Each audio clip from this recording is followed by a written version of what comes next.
Assalomu alaykum, aziz talabalar va hurmatli tinglovchilar. Mavzulobek nomidagi O'zbekiston Milliy universiteti, Xorijий filologiya fakulteti, Ingliz filologiyasi kafedrasi o'qituvchisi PhD Abdullayeva Н.Э bugun sizlar bilan amaliy tarjima ko'nikmalari fanini olib boradi. Ushbu fan 2-kurs 4-semestr uchun mo'ljallangan. Keling endi mavzuyimizni tushuntirishni ingliz tilida olib borsam. Today's theme is literal and free translation. So, what is literal translation itself? Literal translation is the translation that reproduces communicatively irrelevant elements of the source text. This usually happens when the translator copies the source language form on this or that level of the language. So, according to the language level, there exist various types of literal translation.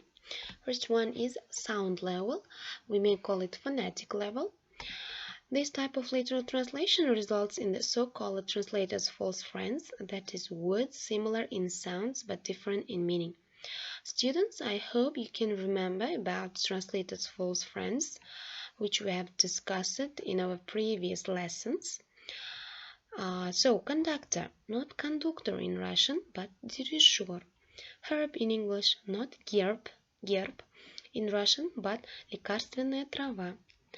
Computer silicon chips, not компьютерные силиконовые чипсы, но кремниевые чипы компьютеры.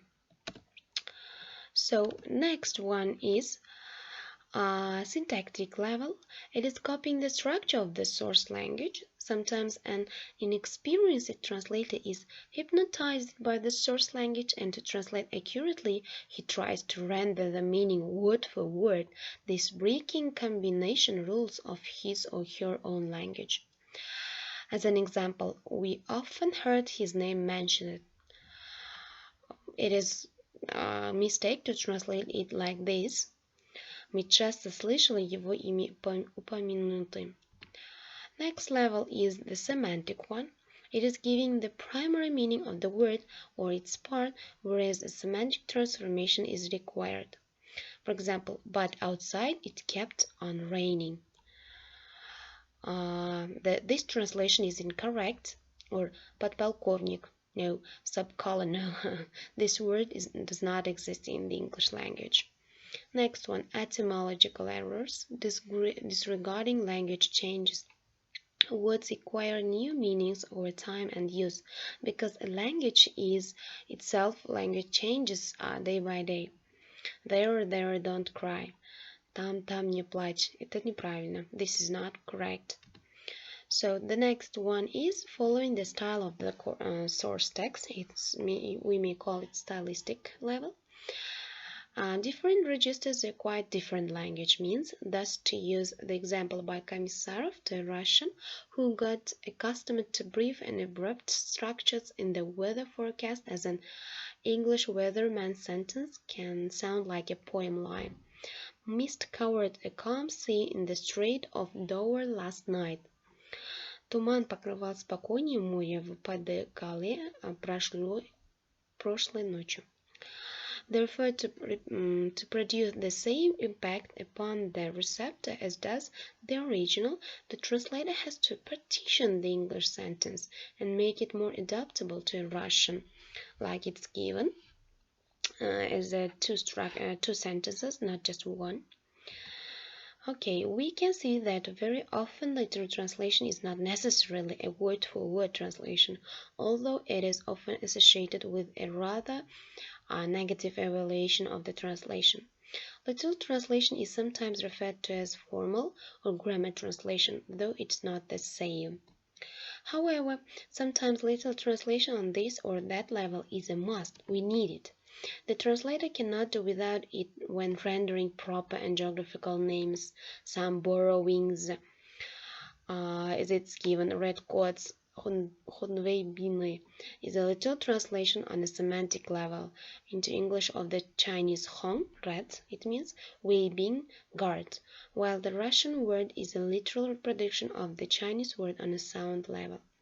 In some works, literal translation is called faithful translation. This term does not necessarily imply the negative connotation of the Slavish literalism. Now about free translation. It is a reproduction of the source form and content in a loose way. This concept means adding extra elements of information or losing some essential ones. Of course, it's not very accomplished of a translator to add details not described by the author, as was often done by a well-known, sometimes notorious Russian translation, Vedensky.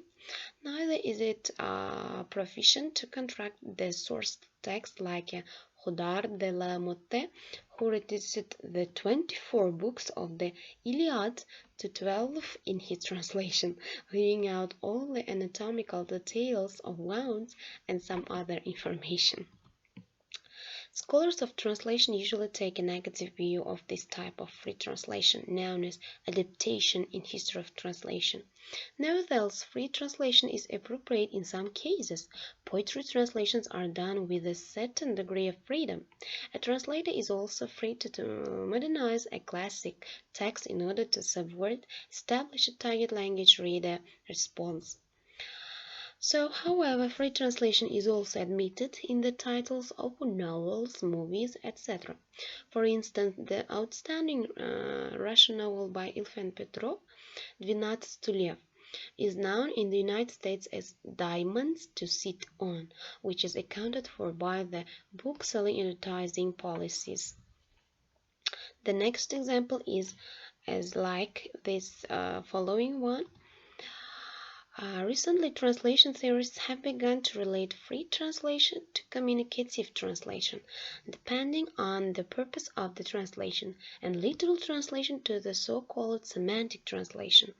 Communicative translation tends to under-translate, to use more generic catch-all terms in difficult passages. A semantic translation tends to over-translate, to be more detailed, more direct, and more awkward. So, I think we should use free and literal translation mixed. However, I want to give you 2 tasks today as a homework. First one is translating the following text using literal translation mostly. This text is about Romeo and Juliet, the famous novel. The next home task is translating the text using free translation mostly. It is Mr. Bean. You should translate it, please, into Uzbek or Russian. Thank you for joining our presentation. Goodbye.